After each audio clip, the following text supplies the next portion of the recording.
the SAT wasn't offered in Afghanistan, it was only in Pakistan. And so she crossed one of the world's most dangerous borders. She crossed into Pakistan and managed to take the last spot in an SAT administration there and take the exam. I was just going to say, hearing that story, I'm never going to allow my children to complain about taking one of those tests again in high school. In this episode, you'll get to know Sola Mahfouz and Malaina Kapoor, the advocates for Afghan women. And you'll hear them tell the story of how Sola risked everything for education and was able to escape a brutal regime in Afghanistan. I'm Dave Crenshaw, and this is my Success Show.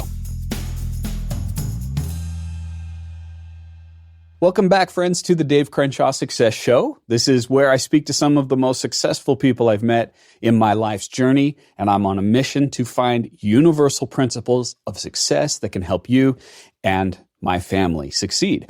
In case it's your first time here and you're not familiar with me, I'm a best-selling author. I speak around the world of Fortune 500 companies, and I've taught millions of people how to be successful through my online courses, especially on LinkedIn Learning. With this show, I wanted to create something a little different, a legacy project, primarily to help my kids succeed. I was concerned about helping them learn things that could help them no matter what career path they took, and I thought you'd enjoy learning along with them. And I interview people who have achieved success in a variety of ways and have multifaceted success in their life, not just in their career. And today's guests are truly remarkable and an example of how you can find success even in the most difficult circumstances. So as you listen to today's episode, look for something you can do, an action you can take this week to make my guest's success story a part of your success story. Sola Mahfouz and Malaina Kapoor co-authored the book Defiant Dreams, which tells the story of Sola's courageous escape from Afghanistan through education. Sola was born in Afghanistan and immigrated to the U.S. in 2016 to attend college.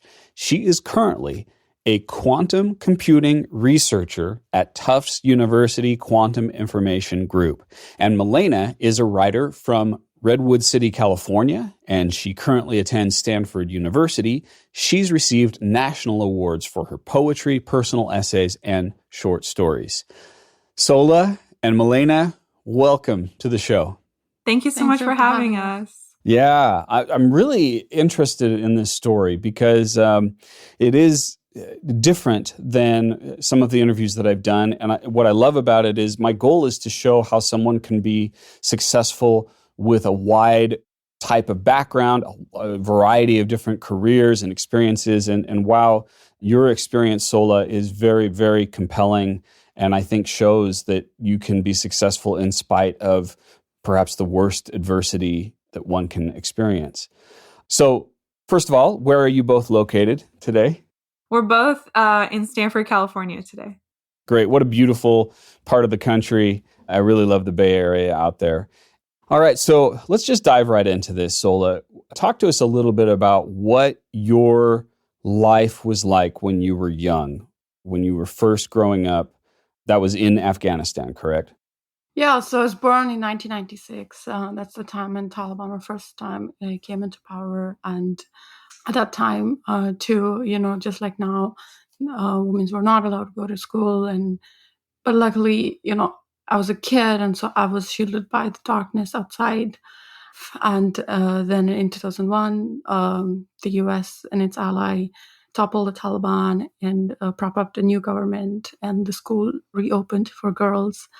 And I started going to school, and so that was the first kind of decade of my childhood. And when going to school there, is it a school just for girls? Was it separated from the boys? Yeah, it was half time for boys and half time for girls. But, it was just Afghanistan went through such a civil war and dark times of the Taliban, and the school, it wasn't like an intellectually thriving environment, and I hated. I was just going to say, in the book, it starts and finishes with the story of the Taliban, which is a group that's back in power now, but first came to power in the mid-90s in Afghanistan. Their home base essentially was the city where Sola grew up in Kandahar, Afghanistan.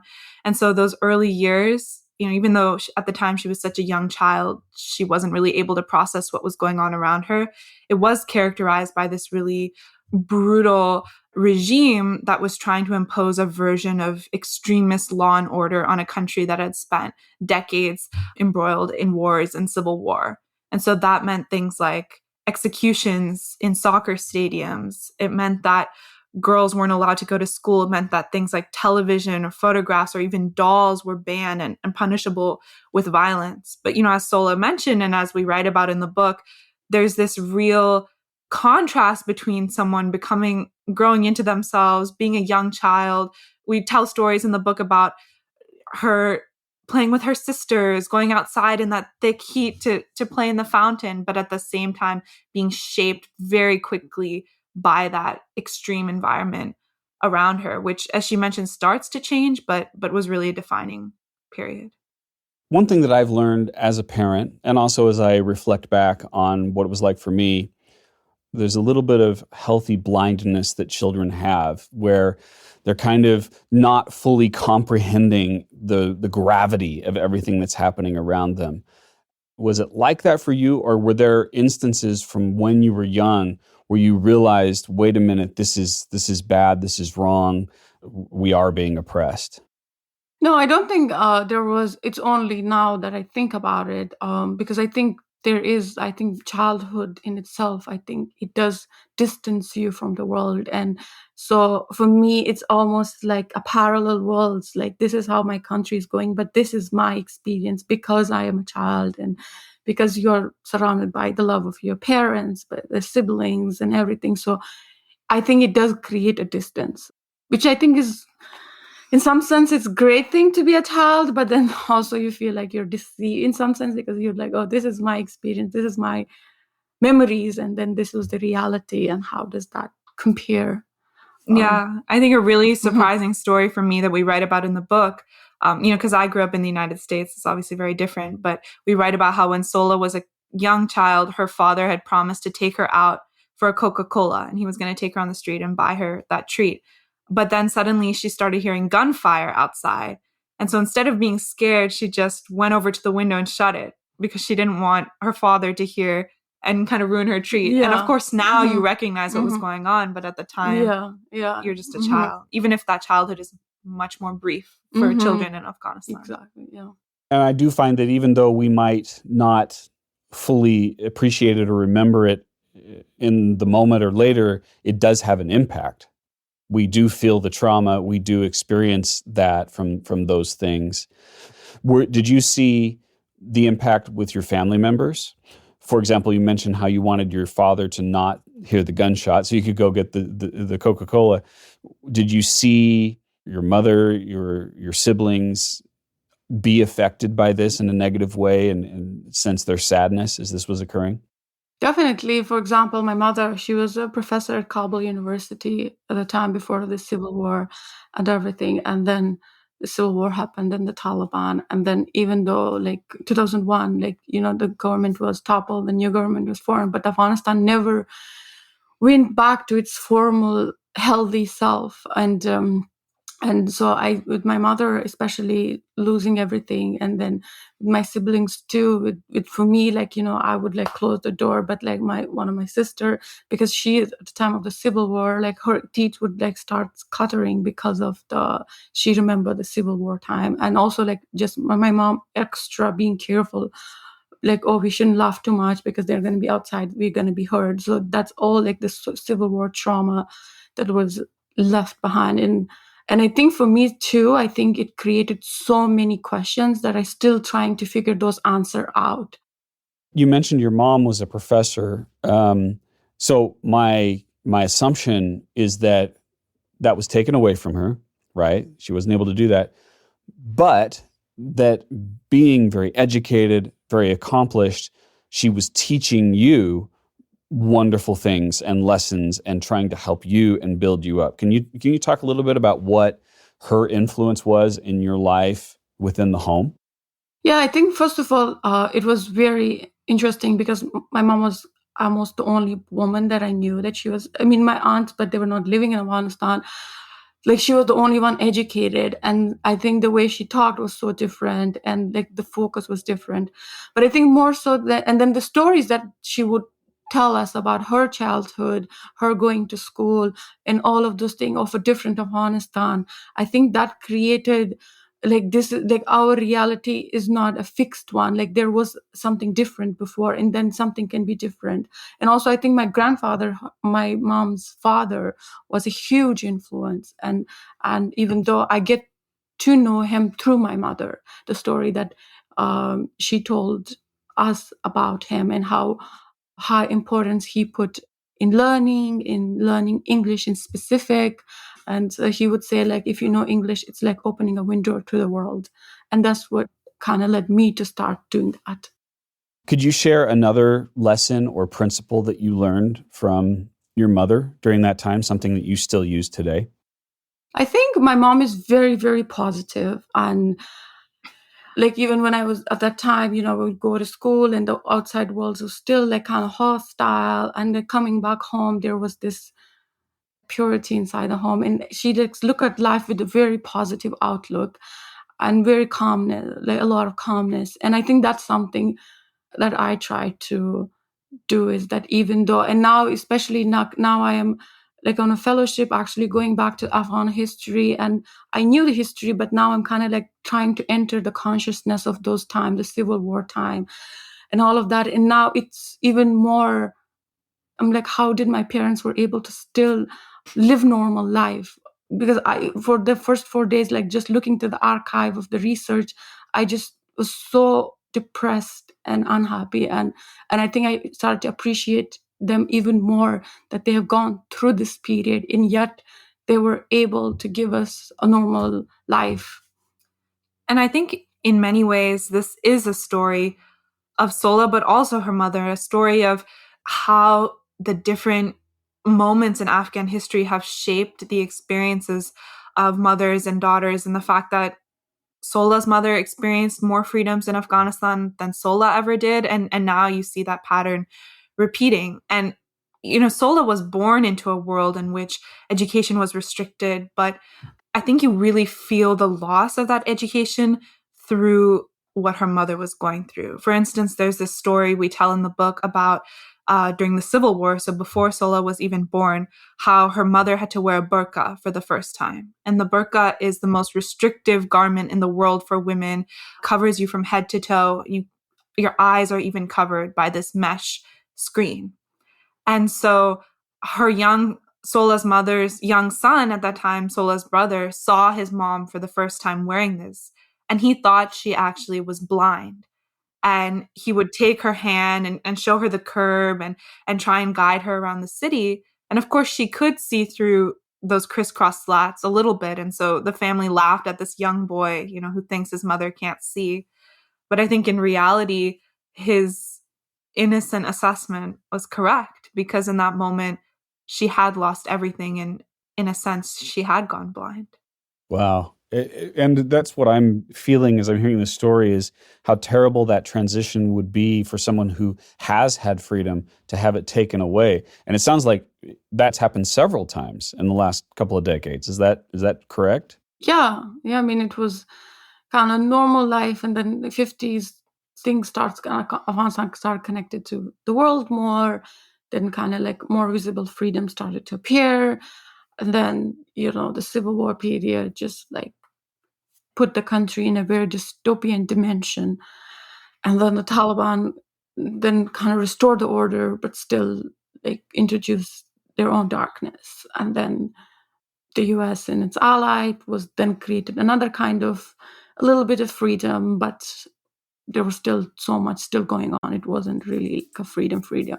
And then now we're in another period of darkness.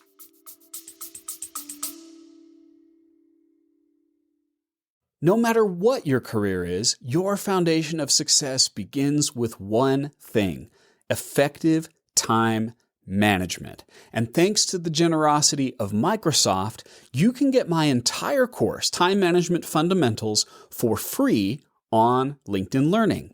Go to davegift.com to get your free access now. This is the course that millions around the world have used to become more productive and reduce stress. Everyone from Fortune 500 executives to freelancers to students.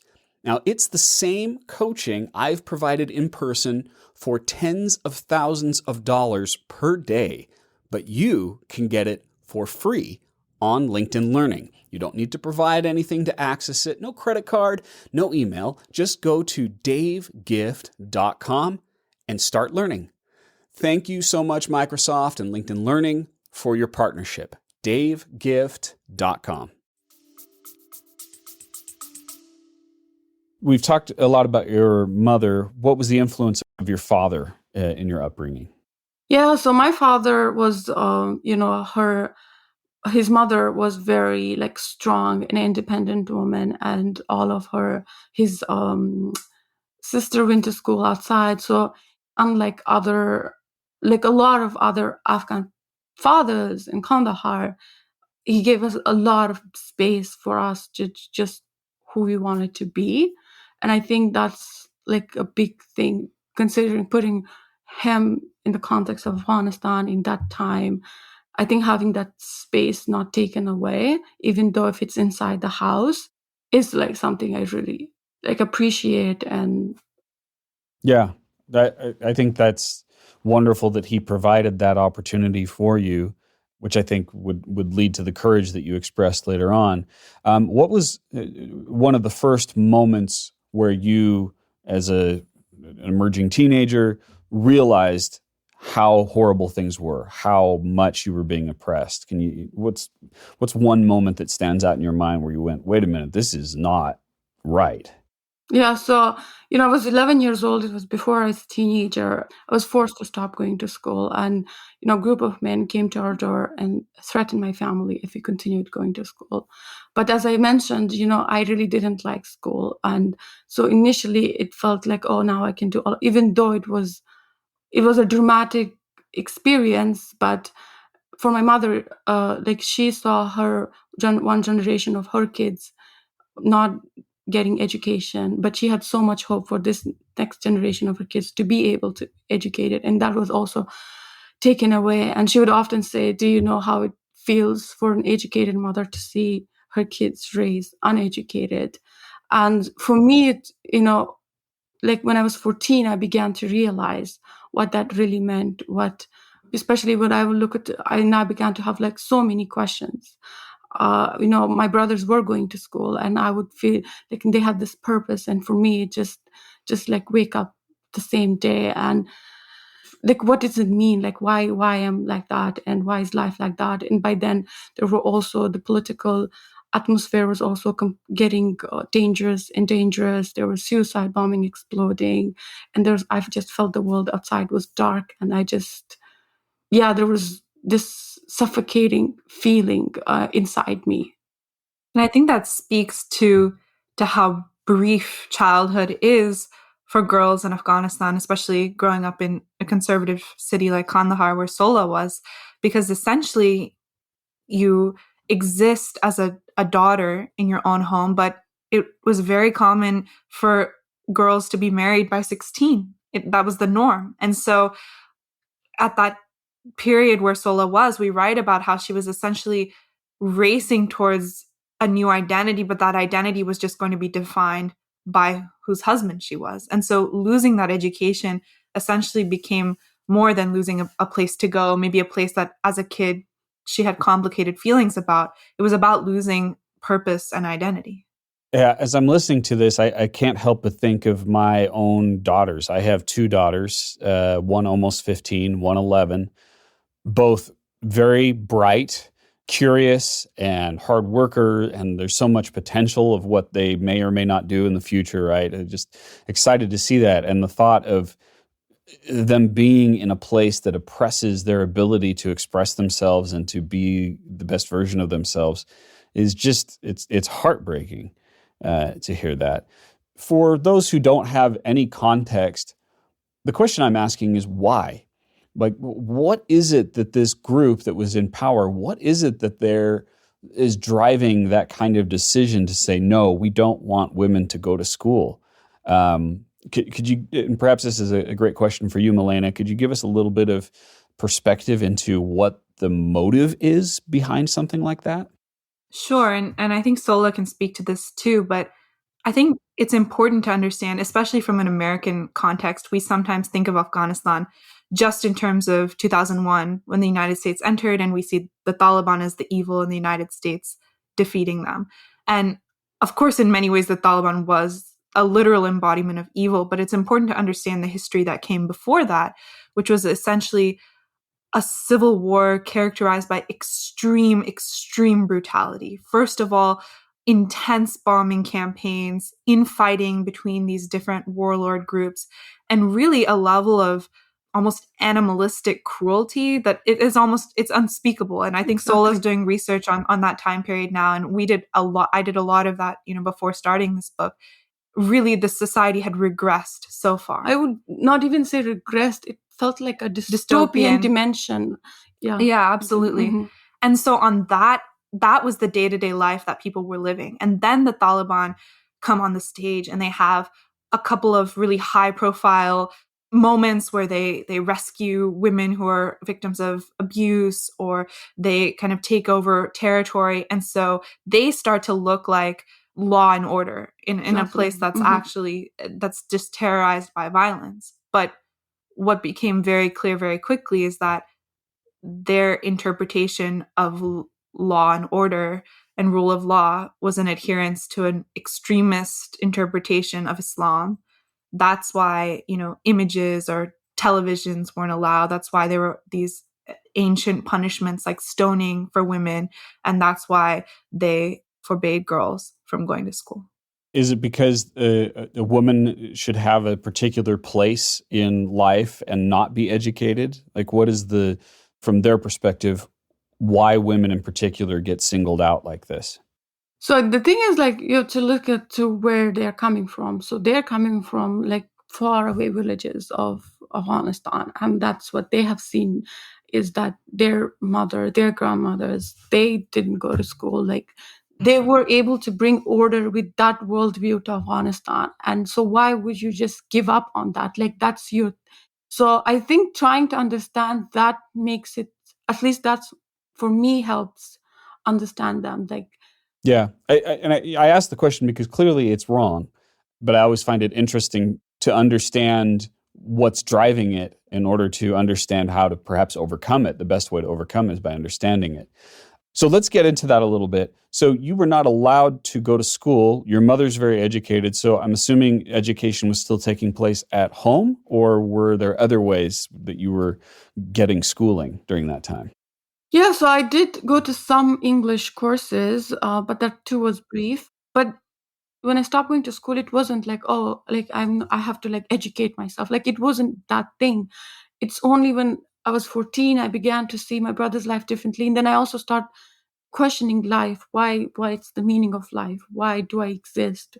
Why even the world exists? All of those big questions that like started to cloud my mind. And I went through like this phase of not making anything sense. And then I remembered my grandfather's words, like, if you know English, it's like opening a window to the world. And he was self-educated, and he was poor. And so if he was outside and he would see like white papers, he would just like collect it, even if it was from a garbage. And so I started comparing my life to him, and I was like, if he could do it at that time, he didn't have internet, he didn't have TV, he had like very, very few resources, and yet he was able to get educated and get to a very high level. And I started learning English, and it was really hard. And I would like listen for hours and hours of BBC and CNN, and in an hour or two, like I would understand a word.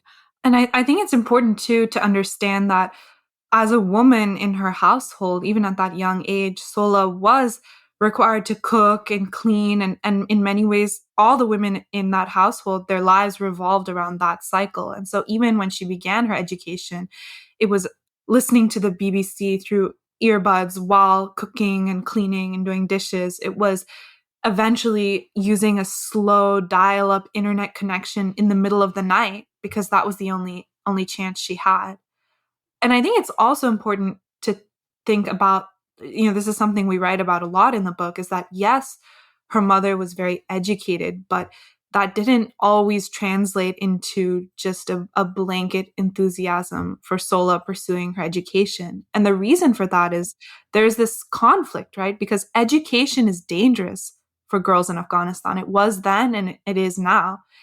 First of all, a group of men had already came to their door to try and stop that education. So already there was that physical, immediate danger, but also in a world where girls are married by 16, where their economic security is completely dependent on their marriage, then teaching a girl to think about philosophy, to understand her place in the world outside of Kandahar, Afghanistan, to understand that other places, people live differently, that's dangerous. And her mother had suffered with what can happen when you have the world open to you and then have it closed again. And she didn't want that for her daughter either. So it was a battle within herself.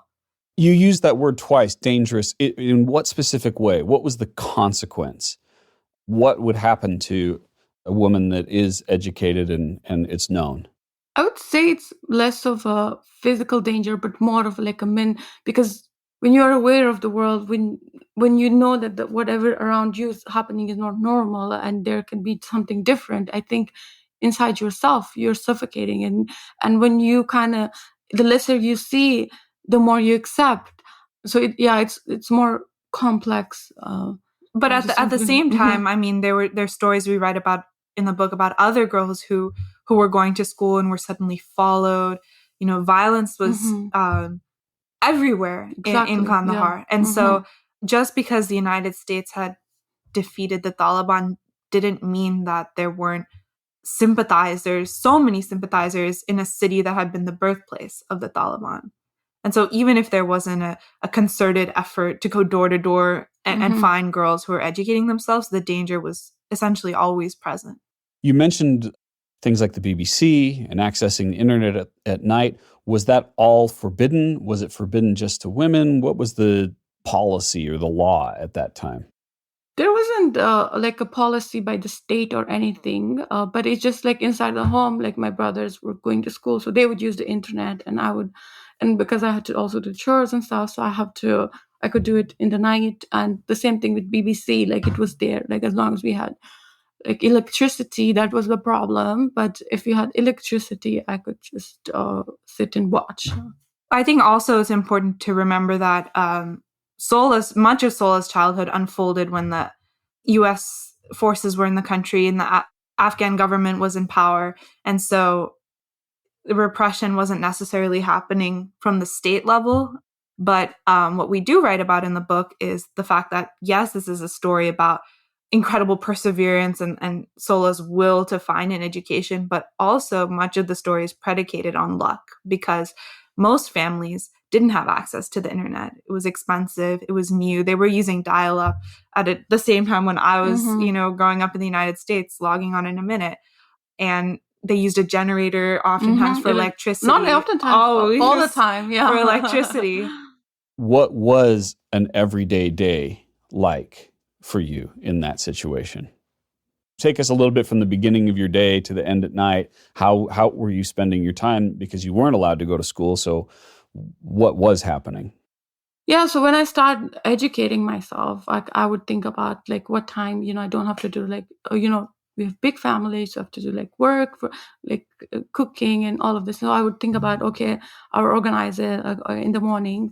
I have more energy, so I can learn more. So I would wake up early, study, like read or, listen to something, watch an English video. And then there were times, we would have guests. So I have to like prepare for the guests or just like normal household chores. And most of the day would spend in that. And then in the night again, like I would sit and learn. So, it was like I had to carve out a space where I can just do whatever I want. And it's also because you also have to keep your motivation. It's not like I knew that, I will go one day, I'm going to go to America and that's where I will study and that's what I'm preparing for. Like I did not know what I was preparing for. I just wanted to have control of my life, control of my day, and just learn and hopefully, still trying to have hope that, okay, it will lead to something. And Sola, to that story about the oppression being all around you, I remember we write about this story about one of the early days when Sola was beginning to have this secret education. And she, grew up in a place where many people said that women, the way that women are, they're not meant to learn. They cannot learn, and they will become sick if they learn. And so one day she was looking online, reading, she spent hours doing it, and she got a headache, just like a lot of us do if we look at a screen or if we read a book for too long. And at the beginning of her journey, she saw that as proof that, oh, women aren't supposed to do this. Oh, maybe I'm getting sick from this knowledge, from this learning. And I think that just speaks to how pervasive this oppression really was. Yeah, because you've been hearing it over and over, these things. You've been indoctrinated that this is bad for you. And so where did things start to get better? You mentioned that you held on to this hope that something was going to be better. Where did you start to see that the hope could be a reality, Sola? Yeah, so my brothers were preparing for English exam. He wanted to go study in the UK. And my sister was telling me like, oh, when he does it, you will do it too. And I think it was a little bit too optimistic, but I really wanted to believe her. And and then in 2012, there was so much war and I want something different. And my brother was going to Pakistan, and I asked him, like, can you bring me anything that's in English? Because in Kandahar, it was like finding English material, reading. It was really, really hard. And so he brought me back like Time magazine and other things. And in Time magazine, I just was flipping through the pages and I found out about Khan Academy. And it is like a online learning platform. And it was about like learn anything, anywhere for free. And I just felt like I really needed that. And I immediately went on to open my laptop and opened up Khan Academy. And it had this advertisement of algebra, the beauty of algebra. And I felt like, oh, it might not be for me, because I have overheard conversation from my brothers and male cousins, like how hard like algebra or math is. Like you have this just one line of equation and it has like pages and pages of proof, and then at the end you just get one answer, like this tiny answer. And for me it was such a, like, I was so intrigued by that, and how can that be true? It's something magical happening there. Like, what is it? Like, what is that tiny thing holds that to unravel it, you have to do those pages of writing. And so I kind of like turned off my laptop, because I was like, oh, this is not for me. I don't even know what that is. But then after a few days, like, curiosity took the better of me, and I asked my younger brother of like, what does it come after addition and subtraction? Because that's how I thought I knew, because from the time that I went to school. And he told me fractions, and I went to Khan Academy. I searched fractions and I studied a little bit, but then I also realized I had to like do my addition subtraction too.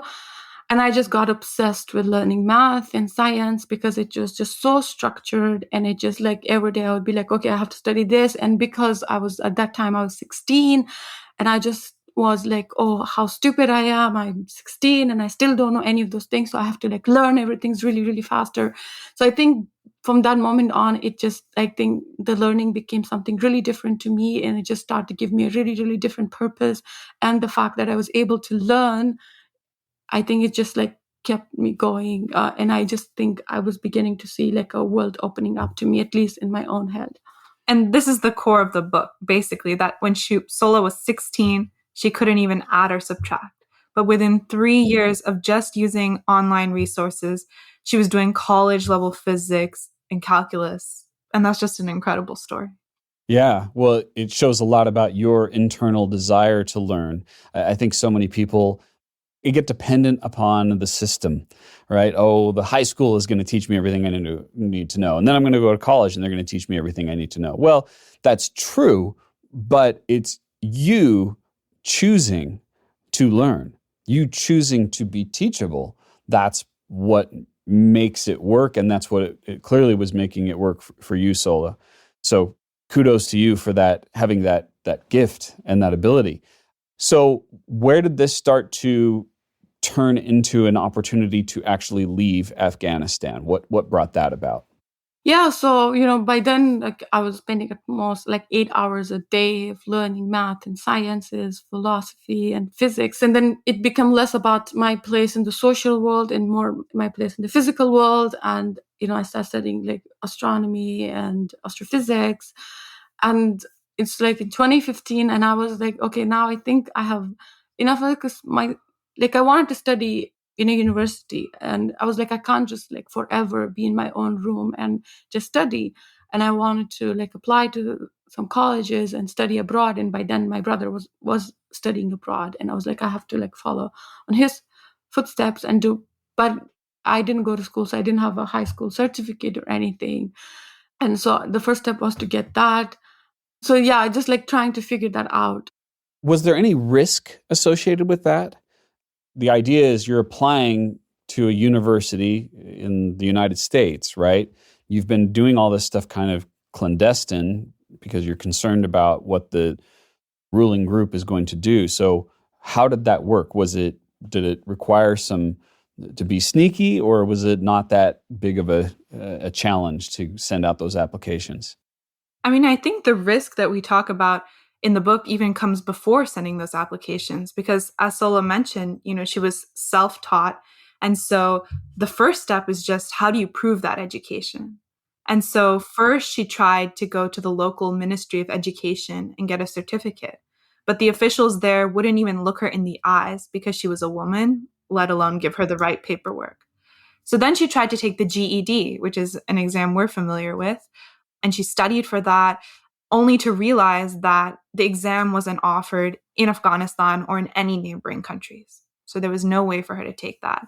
And so the SAT, the exam that pretty much all high schoolers here in the United States take, pretty much became her only chance at a way out. But the SAT wasn't offered in Afghanistan, it was only in Pakistan. And so she crossed one of the world's most dangerous borders, a border where men and women have to be separated, where people are regularly beaten with electric cables, where you have to take multiple vehicles just to get across. She crossed into Pakistan and managed to take the last spot in an SAT administration there and take the exam. And that was all, before she even wrote a single application. I was just going to say, hearing that story, I'm never going to allow my children to complain about taking one of those tests again in high school. All they have to do is go and sit down in the cafeteria with a pencil, and they're off and running. So the idea that you had to do that, and not only had to do that, but had the will to do it and want to do it, that's remarkable. Okay, so then you took that. I mean, it seems like even getting the results from it would be difficult, or getting the results to the university, right? Was that a challenge as well? No, it wasn't a challenge because it shows it online, and then you also like kind of attach the PDF, so it wasn't hard. But then also I have to take another test as well, IELTS, that I was to prove English with proficiency. my prove English, yeah. And where did you end up getting accepted? Arizona State University, University of Iowa, and then another community college. And you got a full ride to Arizona. Yeah. I'm assuming leaving the country was incredibly difficult. Can you talk to me a little bit what that was like? Yeah, so I mean, I took the exams and I applied for university. I got accepted to some, and then the next step was to get a student visa, and that was to go to Kabul and go to the U.S. Embassy in Kabul and get visa.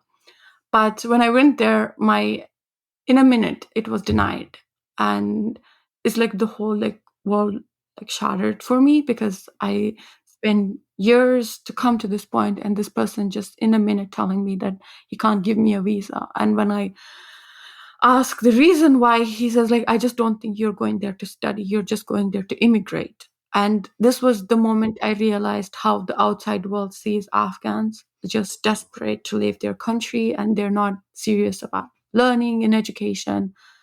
But still I was like, okay, it's still in my hand. But this moment, this felt like really, really hopeless. Yeah. So how did you overcome that? So luckily, at that time I was also talking to some professor in Arizona, and also I had a friend who, when I was preparing for exam, who I met online. And so She also grew up at the time of the U.S. presence in Afghanistan, and all those stories of U.S. helping Afghan women. And then she suddenly this was not really reality. Like, if anyone should have gotten a visa, she thought it should have been me. But how could that be true? And so she was really furious, and all the other people who I have talked to, about physics and everything, and then they saw potential in me, and so then they start to get support, and then like after a month and a half, I was able to get a humanitarian parole visa, which is not a student visa, which also meant I did not know when I will be able to see my parents, my family, and I left Afghanistan in 2016. That's the first time you'd ever traveled out of the country, other than going to take the test in Pakistan, right? Yeah. How was that trip for you? I mean, I think it was both really hard, and it was all because hard in the sense that, just I was walking into a completely new life that I do not know what it would be. How I would be able to live in there. I never live without my family. So I think, it's both like, oh, I'm embarking on a new journey of life, but there was also so much unknown. And I think also by then there had many other questions about the place of Afghan in the world. And it was just like a lot of mixture of emotions. There's a story, though, we tell in the book about the first time when she landed in the United States, and that friend she had met online, Emily, who had been helping teach her English, came to pick her up. So they're there in the airport, and Emily kind of gestures for her to get in the front seat.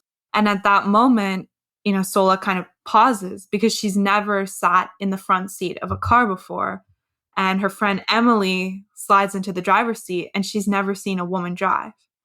There were so many of those kinds of moments, right, that I think as Americans, you might not even think of as what would be the real culture shock. But that really stuck with me.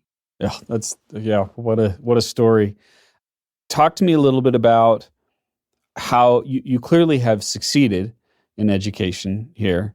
I mean, just the concept of being involved in quantum computing to me is very impressive, and I'm curious about it. Can you just share a little bit of, if someone's listening to this and they're a student, what has worked well for you? How have you succeeded as a student? I'd love for you to share some advice about how to accomplish what you've accomplished in your educational career.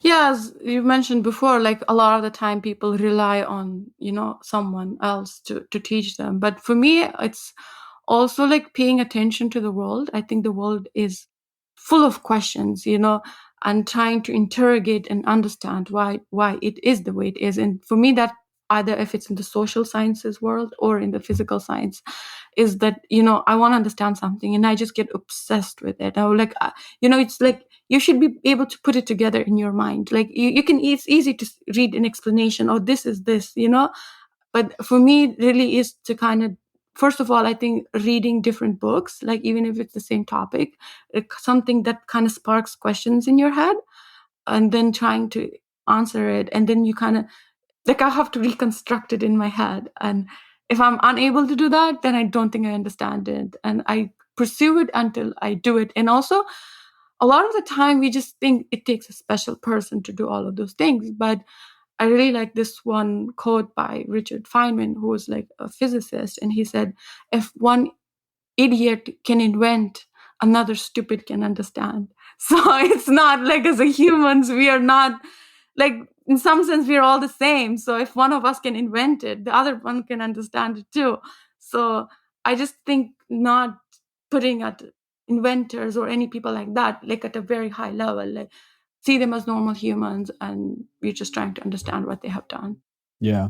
And what I'm getting to is that you're reading more than what's assigned to you. You're studying more than what someone else is telling. And that, I think, is a fantastic trait to have throughout your life. And it's shockingly rare, but I think it's something that people should emulate.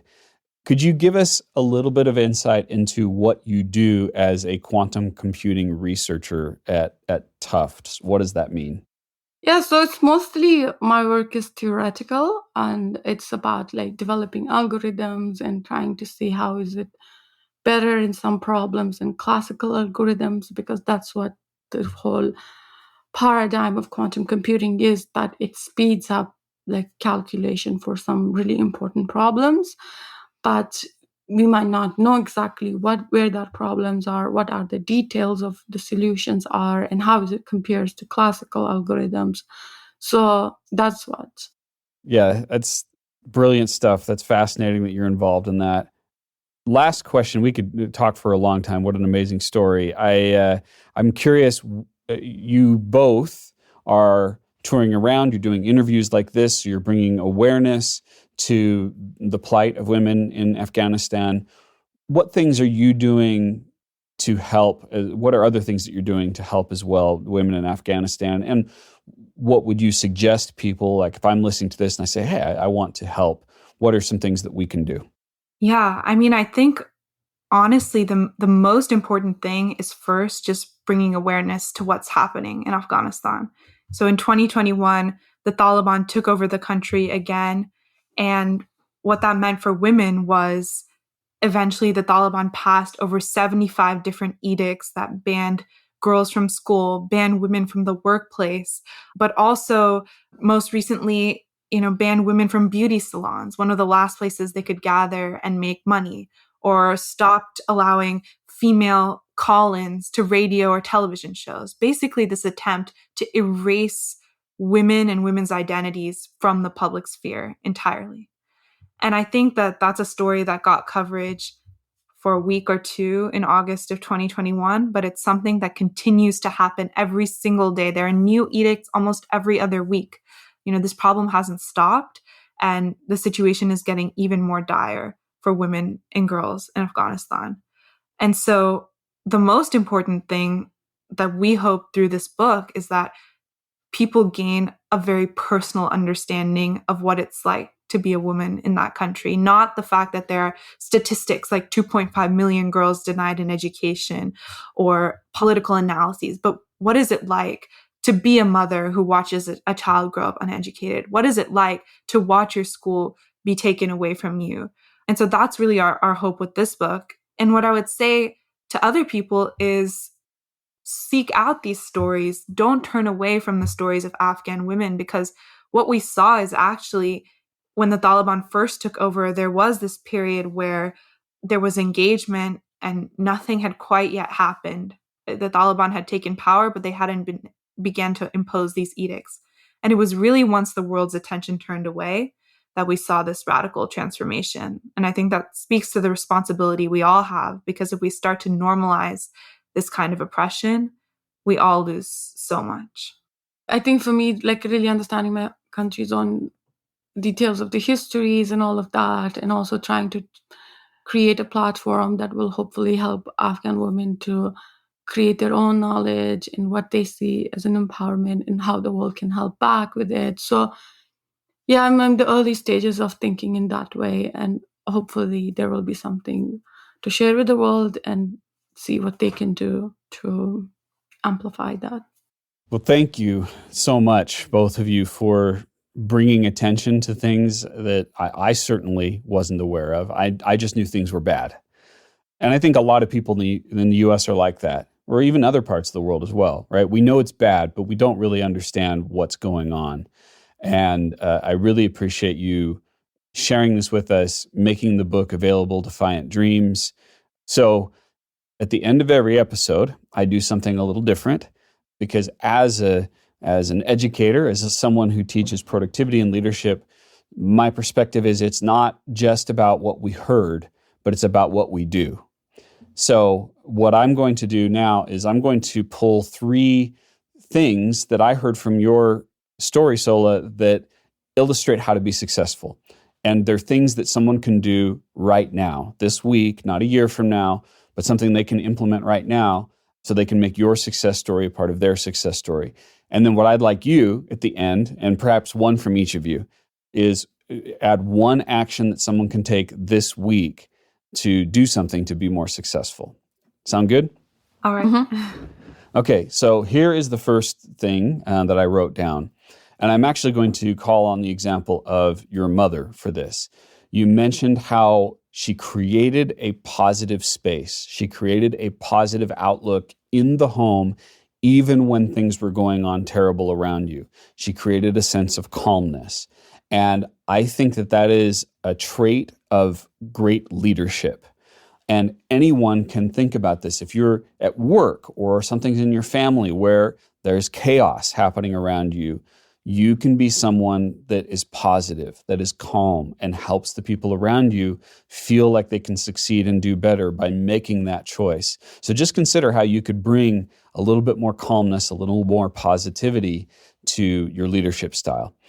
The second one was a phrase that came up a few times, which is knowing the language. In your case, it was English, Sola. Knowing the language opens up windows, right? Opens up opportunities. I'm going to approach this from two possible languages. So if someone's listening to this, one is if you're in a foreign country or in a very different culture, learn that language. So if it happens to be English, great. But maybe you're in New York in a Brazilian community, learn Portuguese. Whatever it is, take the time to learn the language of the people around you. That will open doors. And if you're not in a place like that, learn your own language better. I really seen the power of that. I mentioned my daughters. My daughter Ella in particular is a writer. She's hungry for knowledge about language. She's always learning about it. And I think that'll open up windows no matter where you are, no matter what you're accomplishing. And then the last one we have to talk about is, Sola, how you engaged in online learning. My career has been built around it with my courses on LinkedIn Learning. And you mentioned Khan Academy, which is a fantastic resource for people. Anyone listening to this right now, you can take a course online in something you don't know about, but that you're curious about. Do that this week. Whether it's Khan or LinkedIn Learning or some other place, take a course this week, learn something new, and you can be hungry for knowledge just like Sola is and was. All right, so those are my 3 action items. Who wants to go first with a suggested action from this? I guess I would say read a book or watch a documentary or even just an article about a place that you don't know about and you're not from. Because I think for me, getting to see Afghanistan through Sola's eyes was an incredibly enriching experience. It helped shape what I'm studying now at Stanford, what I want to do with my life, and really how I see the world. And I would encourage other people to do the same thing. Fantastic. And Sola? Yeah, I think the power of knowledge, a lot of the time people say, knowledge is power, but I see it like knowledge is emancipation, because if we don't know how the world works, we don't know how to change it. And so I think like that's how, and especially in my own case, like just knowing the details of each period, the consciousness of each time of Afghan history, I think it has changed the way I see the world, the way I will tell Afghan stories and everything. So I think knowing more details of the world, I think it will change us, and hopefully there's going to be like a tiny bit of change in the world as well. The word that keeps coming to mind about you, Sola, is curiosity. You have an intense curiosity to learn about things, to learn how they fit together. That's a wonderful trait and something that I think we all should emulate. So thank you so much for sharing this with us. Of course, we're going to encourage people to get the book, Defiant Dreams. If people want to follow your story, where would you encourage people to go online to stay connected? You can find out more about the book and Sola's story at defiantdreams.com. And then you can find us both with our names on Twitter and Instagram. Okay. And I'm going to encourage, as a LinkedIn guy, LinkedIn as well. You're there too, right? Yeah, I am there. Fantastic. Thank you very much for sharing this story and for being here. And thank you everyone for listening. Remember, it's not just about the knowledge that you gained. It's not just about what you felt. It's about what you do. So please do something this week and you'll make Sola and Malaina's success story a part of your success story. Thanks for listening. You've been listening to the Dave Crenshaw Success Show, hosted by my dad, Dave Crenshaw, and produced by Invaluable Incorporated. Research and assistant production by Victoria Bedez. Sound editing by Nick Wright. Voiceover by me, Darcy Crenshaw. And the music is by Ryan Brady via Pond 5 Licensing. Please subscribe to the Dave Crenshaw Success Show on Apple Podcasts, Spotify, wherever you like to get your podcasts. If you have a suggestion for someone my dad might like to interview, please send it to guests@davecrenshaw.com.